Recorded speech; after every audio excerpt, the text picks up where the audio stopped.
Gorgeveld. A little tale. There is a boy. Let's call him Mirka. Mirka is born into a low-income household.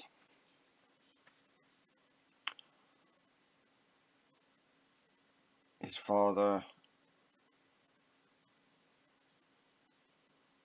works cash in hand. His mother works at the local shop. They don't make a lot, but they make enough just to get by.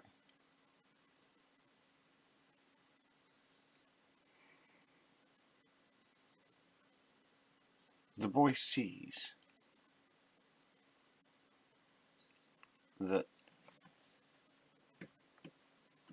at this point in his childhood, he looks around and he sees other people in a similar situation, but they're getting by.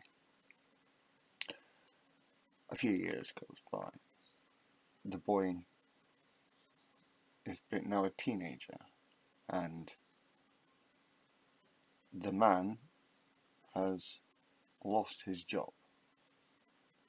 He can't find any cash in hand work because the government have made that harder, and the mother is on 0-hour contracts at the same shop she was at under a fixed contract a few years before.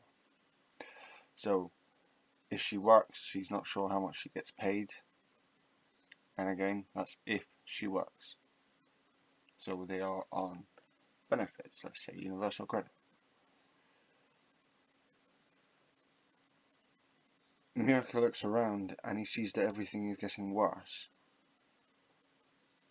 and he thinks, well, why wasn't it better before? And everyone says that don't worry, it'll get better in the future.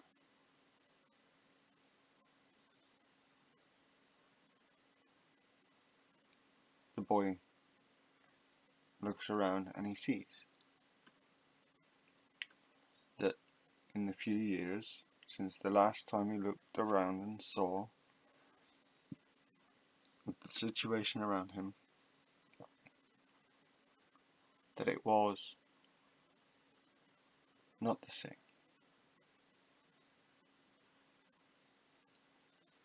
But it had not improved. He's seen modernisation of technologies in a short amount of time, but things have become more expensive. The electricity was running out faster on the same amount of money. Food was becoming really expensive, even for cheap food.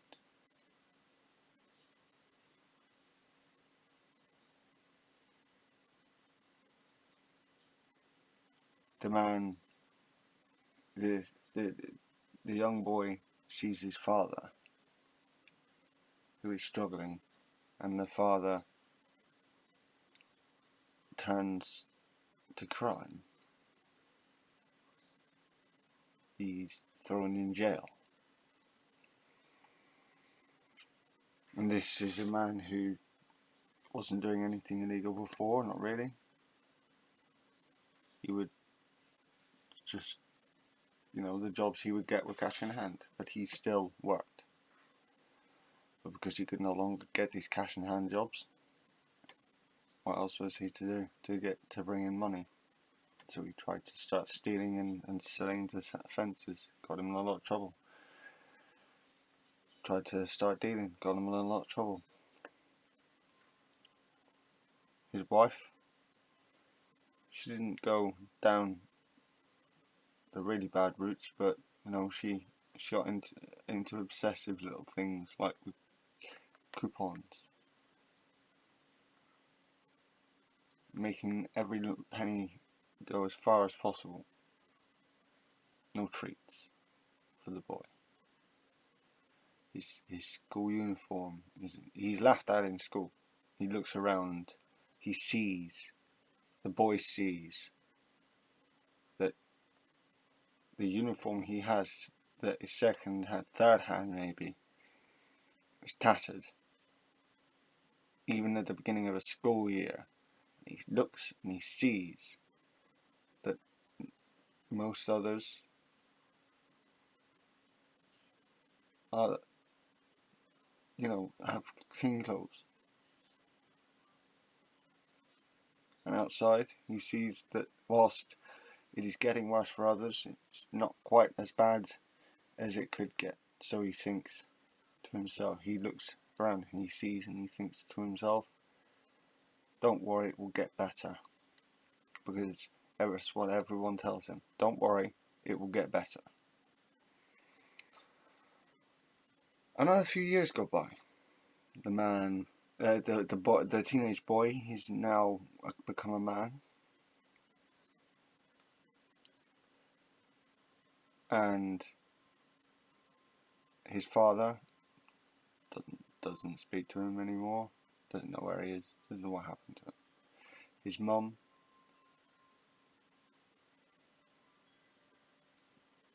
it was never the same again.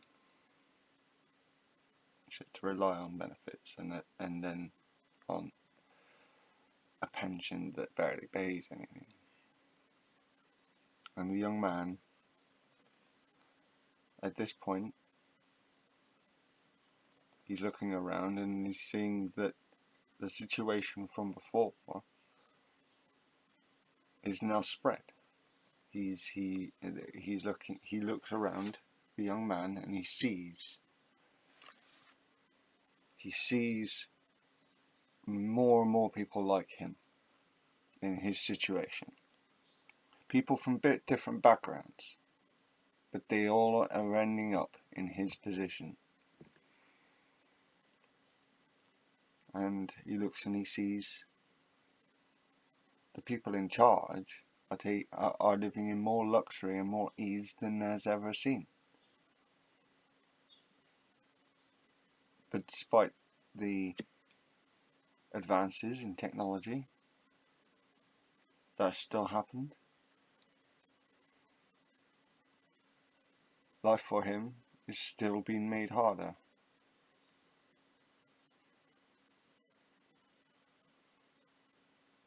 The opportunities to get work are harder because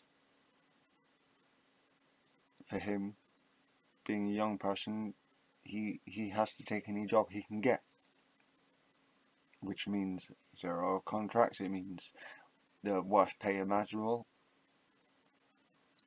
unless he's extraordinarily lucky.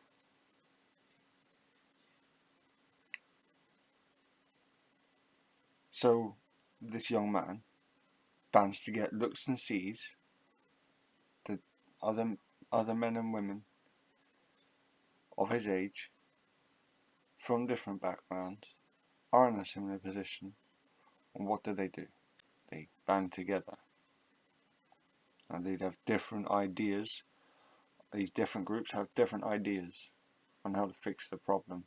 But the main problem that they can center around is the fact that the government did not live up to their promises. The man had looked around and he saw that the so-called representatives, were not representative of the populace at all. It was just an illusion. So the man and his group stand up and speak out against the government. These men and women become radicals. They become named radicals by the government and the media that supports the government, because these people have looked and have seen that they are being lied to.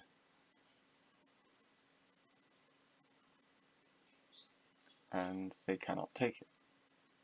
So they bring about more rules.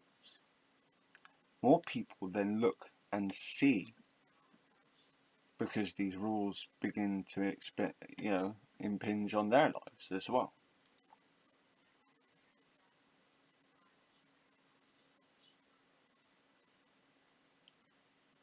And yet the government still does not see.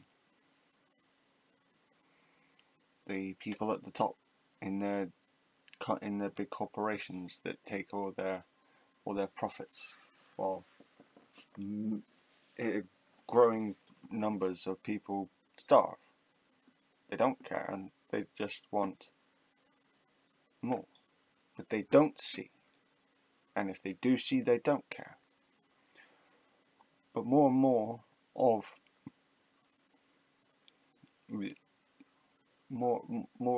the people that voted them in to be in power do see, and they become tired,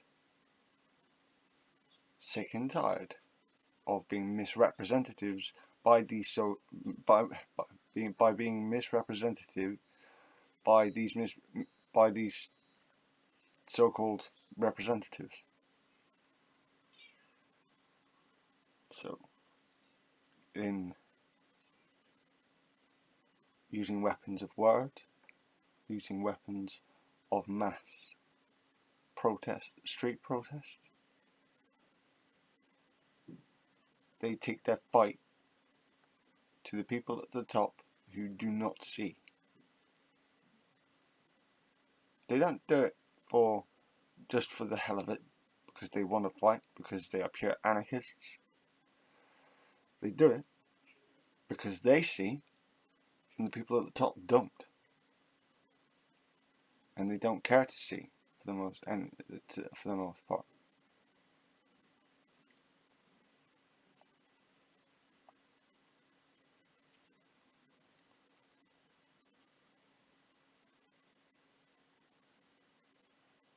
Who sees the truth in this story? Might sound obvious,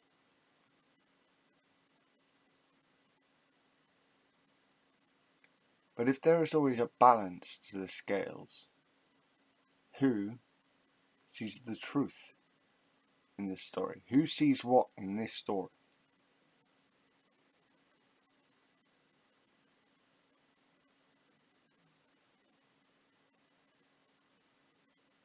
They only see their picture.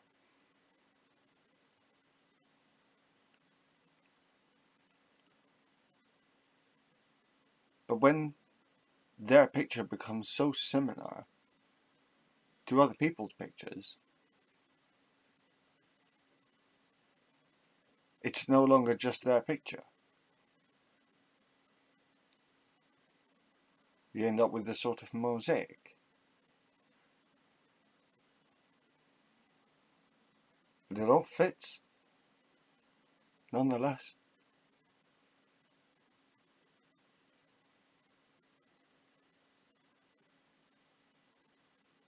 The young man gets old. He survived the government crackdowns. He saw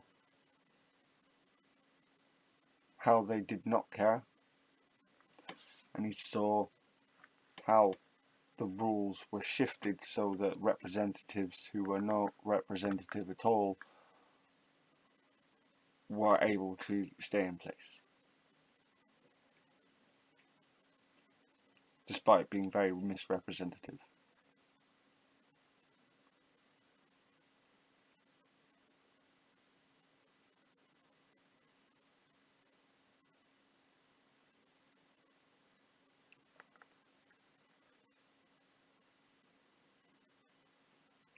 The government sees order and stability. Where's the progress? There is no progress, because they just want order and stability and things to stay the same.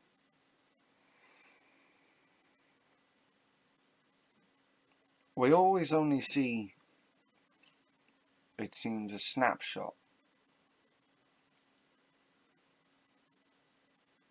without taking into consideration the biggest pictures. And the biggest pictures tend to be the more beautiful. But one of the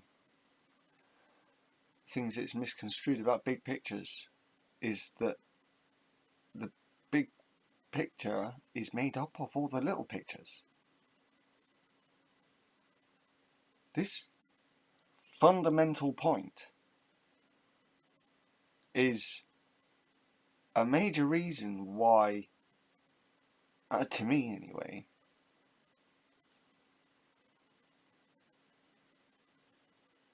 why people refuse to see each other. So often people only see themselves, and it's really rather depressing. This little tale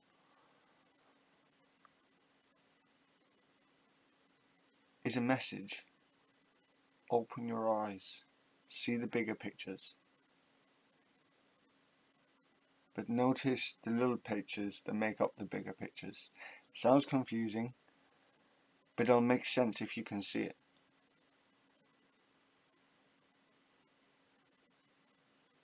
I'm not telling you to believe in a god. I'm telling you to believe in ghosts, spirits. I'm just asking you to see. Look around and actually see, rather than looking at yourselves. Introspection's all well and good, but introspection, it seems, has been taken too far, and people only seem to think of themselves, and that's the kind of capitalist society that we're in. Sorry. No, everything is about what can I do to survive? What can I do to make things better for myself? Not for other people, but for myself and my kin. That's very medieval.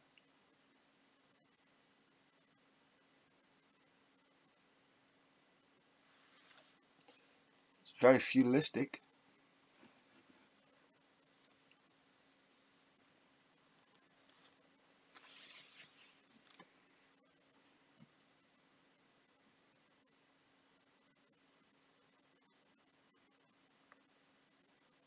We need to start seeing the problem, not just listening to it, not just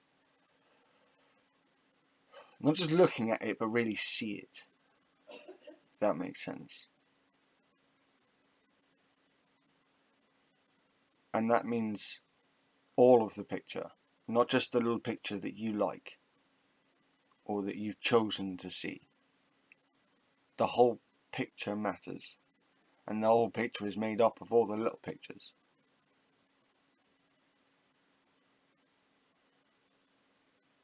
It is all a matter of seeing this. It is important as a philosophical point, because otherwise we're just going to go on not refusing to understand one another because we feel our point is the only point that makes sense. I've had to challenge my own beliefs so many times. I had to doubt my own beliefs so many times because of the situations I've been put into. But it's led me on a path of evolution to a point where I do see.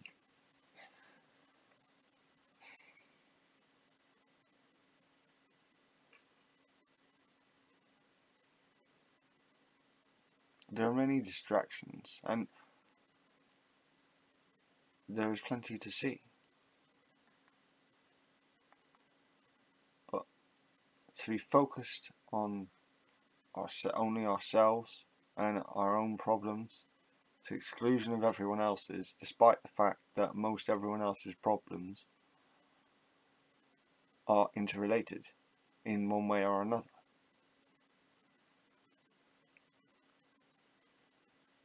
Usually it links back to the inefficiency of who's in charge of the society that we are in. But again, because of this thing about liberalism, everyone needs to make their own choices, even though they're not making their own choices half the time. Even though people are thinking about themselves and only see themselves. What they don't see is the subliminal messages. Look at the way Brexit tore apart our people, with all the different messages coming from the top, coming from the media, coming from the people at the top. And that's just one facet. You take another example, the coronavirus pandemic.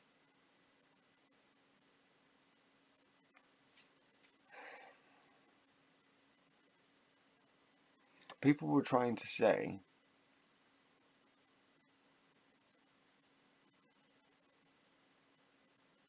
that 5G, and people still are trying to say that 5G is involved in the spread of SARS-CoV-2. What most people know as COVID-19. How ridiculous is that? That's not seeing anything. That's making up something in your head and going, oh yeah, that makes sense.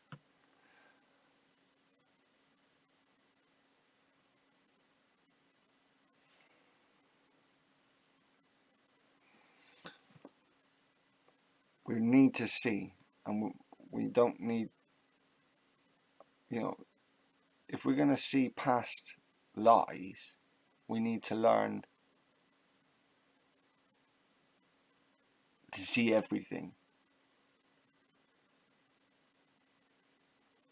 Or at least as much as we can possibly see. Rather than taking singular narrow point views. And if you are going to say singular narrow point views, it must be done in the context of having taken other points of view into consideration in the first place. It might sound a little bit idealistic, but we are in serious sociological danger otherwise. And I do not think that I am overstating it to say it.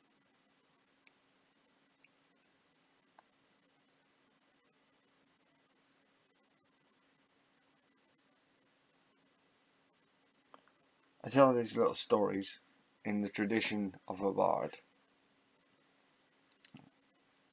Only people that tend to do these days is the media or those of religious disposition, and in Britain often that tends to be pagans, especially with the druidic bardic tradition. So these stories, whilst they a lot of them may not be pagan tradition sounding, they come from a pagan tradition of telling stories to tell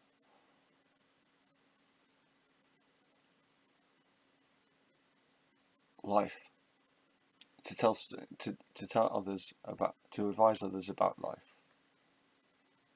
I also see that as a somewhat shamanic tradition from a community aspect.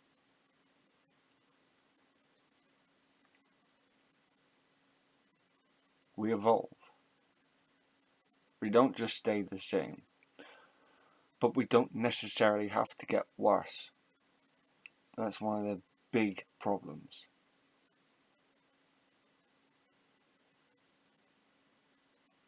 I hope this makes sense to someone. There's some dark wisdom, and I don't know where the story came from. It could have been something that was just running, something made up in my head, but it wouldn't go away. It could be in the ancestors, it could be in a tale just using my tongue. I don't know. But it seemed important to share. So, ha en god kväll. Blessa Thursday. It's been Shadow Eater. and this has been my Dork Viska.